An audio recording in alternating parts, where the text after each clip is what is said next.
बहन कुमारी मायावती। तो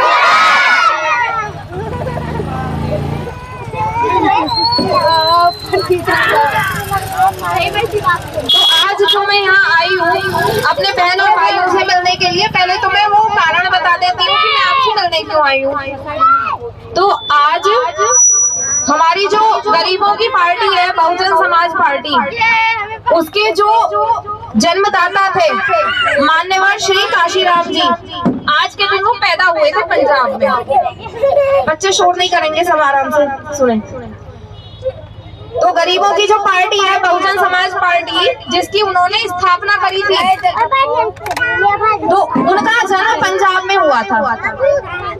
तो उनको श्रद्धा सुमन अर्पित करने के लिए, श्रद्धांजलि देने के लिए आज हम यहाँ आप सबसे मिलने के लिए आए हैं कि आपको थोड़ा पता चल जाए अपने पार्टी के बारे में, समाज की जो पुरानी जानकारी है वो आपको थोड़ी सी दे दी जाए कि हमारे लिए किसने लड़ाई करी है, हम लोगों के लिए। क्योंकि ऐसा है ना, जैसे समय बीतता है तो हम उस संघर्ष को, उन पुरानी चीजों को भूलते चले जाते हैं। तो समय समय पर उन्हें याद भी कराते रहना चाहिए।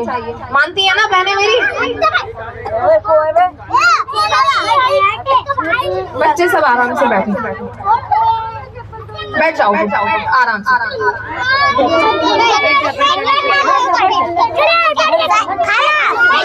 शोर नहीं करेंगे, सब आराम से सुने। तो 15 अगस्त 1947 में जब हमारा भारत देश आजाद हुआ था ना, तो आजादी के बाद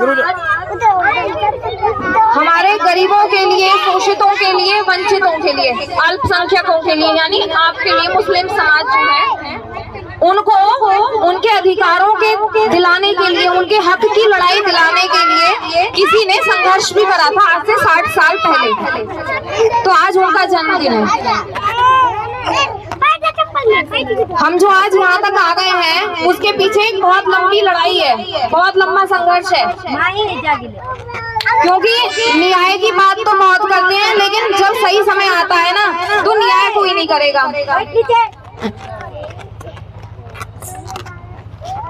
तो आज उनकी उस महापुरुष की जयंती है जिसने अपना पूरा जीवन गरीबों के लिए लगा दिया दांव पर, शोषितों के लिए, अल्पसंख्यकों के लिए, उनको उनके अधिकार दिलाने के लिए और उनकी जो समस्याएं हैं जीवन की, उनसे छुटकारा दिलाने के लिए।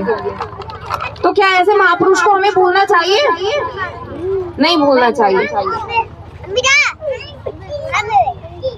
क्योंकि न्याय की ऊंची ऊंची बात करना और जमीनी स्तर पर समाज का वो आईना देखना, जिस स्थिति में आप लोग अब रह रहे हैं उसमें जमीन आसमान का अंतर होता है।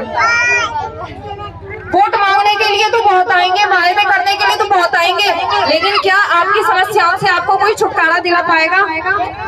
कोई नहीं दिलाएगा। क्योंकि हमें अपनी लड़ाई स्वयं अपने ही दम पे लड़नी पड़ेगी। और वो अपने दम पे कैसे लड़नी पड़ेगी? शिक्षा के दम पर मजबूत होना है पहले तो। मेरे जो छोटे छोटे बच्चे हैं ना, भूलना मत इस चेहरे को, दोबारा आऊंगी कुछ समय बाद मिलने। बेटा तो हम सबको पढ़ना चाहिए बच्चों की, नहीं? हाँ यस, पढ़ना चाहिए। क्योंकि शिक्षा सवाल करना सिखाती है हमें। जब आप पढ़ोगे नहीं, शिक्षित नहीं बनोगे, तो आपको बेवकूफ बनाना आसान हो जाएगा। क्योंकि जो अनपढ़ व्यक्ति है ना, वो सवाल नहीं करता हर चीज पर, उसको बेवकूफ बनाना आसान हो जाता है। अब जैसे आपने देखा होगा, मैंने अंदर अभी बात करी बहुत सारे लोगों से, आपकी बस्ती में चुनाव के टाइम पे वोट मांगने तो बहुत आते हैं कि ये करेंगे वो करेंगे, क्या उसके बाद कोई चेहरा आपको दिखाई देता है? तो अब ये देखो, इसे कहते हैं झूठे वायदे करना और जुमलेबाजी करना। तो हमको अपने आप को इतना मजबूत बनाना है कि जो ये सत्ता की मास्टर चाबी है ना, इसे हम खुद अपने हाथ में ले लें और हमारी जो समस्याएं हैं ना, उनका निवारण करने वाले हम खुद बन जाएं।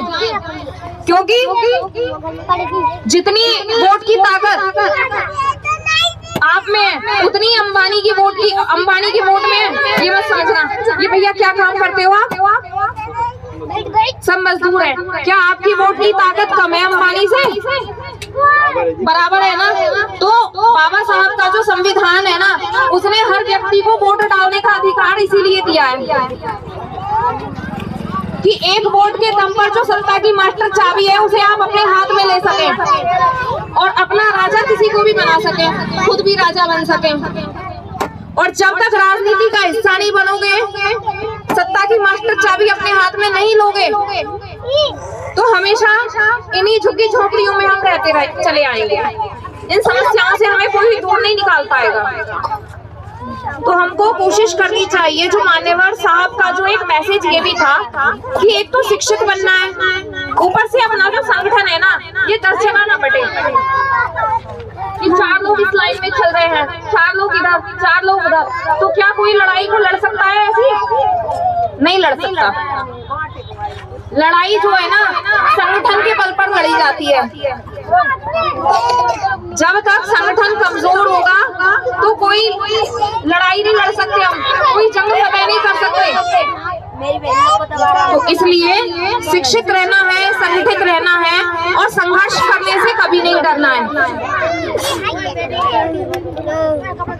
क्योंकि ये जो लड़ाई है ना, मान्यवर साहब कहते थे ये राजपाट की लड़ाई है और ये राजपाट ही हमारा कुछ मुट्ठी भर लोगों ने छीना हुआ है। मान्यवर साहब अक्सर उदाहरण देते थे 85 और 15% का, और वो 85 और 15% क्या होता था? 85% होता था कलम के नीचे का हिस्सा और 15% होता था कलम से ऊपर वाला हिस्सा।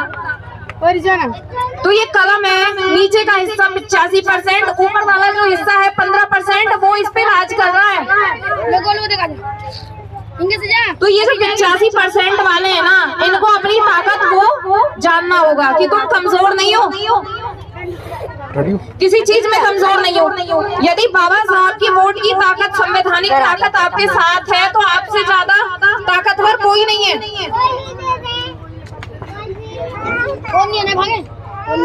मान्यवर साहब जो है, ऐसे ही उनको काशीराम जी हैं, उनके त्याग के कारण हमने उनको बहुजन मसीहा घोषित किया है। ऐसा त्याग कोई नहीं कर सकता है।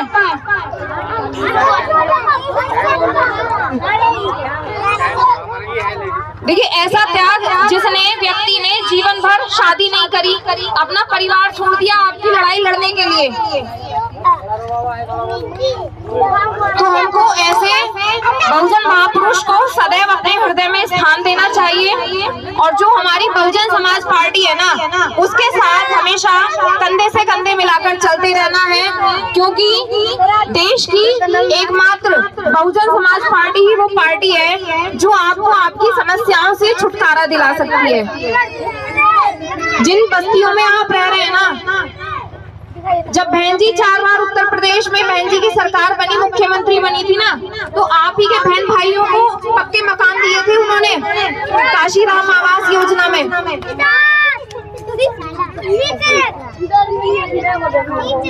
और जब तो इतना बजट भी पास नहीं होता था जब बहन जी, अब तो तिगना चौगना बजट मिलने लगा है, लेकिन अब तक वो सारी चीजें नहीं पहुंच पाती हैं, है ना। वोट के लिए तो आपकी याद आती है, लेकिन जब सही मायने में बजट को खर्च करने की बारी आती है ना, तो वो कहीं का कहीं ट्रांसफर हो जाता है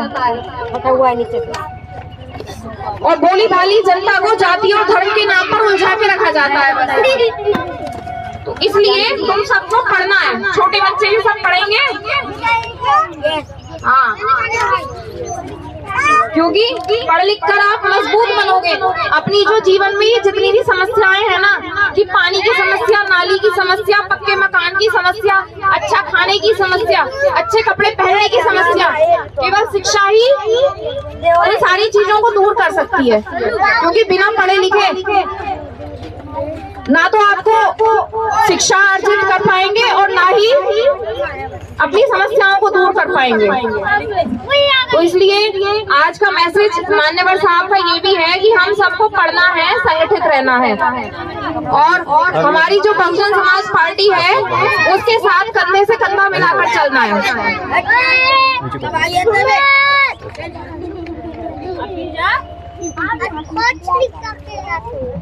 संगठन में इतनी बड़ी ताकत है कि वो अच्छों के पसीने छुटा सकती है, इसलिए एक जगह संगठित रहना सीखें हम।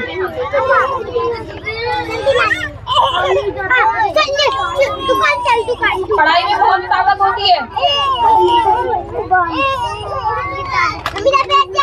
जो शिक्षा है ना वही हमें सही गलत का ज्ञान करवाती है, हमारा ध्यान खुलता है कि क्या गलत है क्या सही है। इसलिए मेरा यही है, मान्यवर साहब को भी सच्ची श्रद्धांजलि हमारी यही है आज की, शिक्षित रहना है, संगठित रहना है और अपने समाज की जितनी भी समस्याएं हैं ना इनको दूर करने वाला हमको खुद अपने आप को इतना मजबूत बनाना है कि ये सारी समस्याएं हम दूर कर सकें, क्योंकि कोई दूसरा हमारी समस्याओं को दूर नहीं करेगा। बोलिए एक बार फिर से जय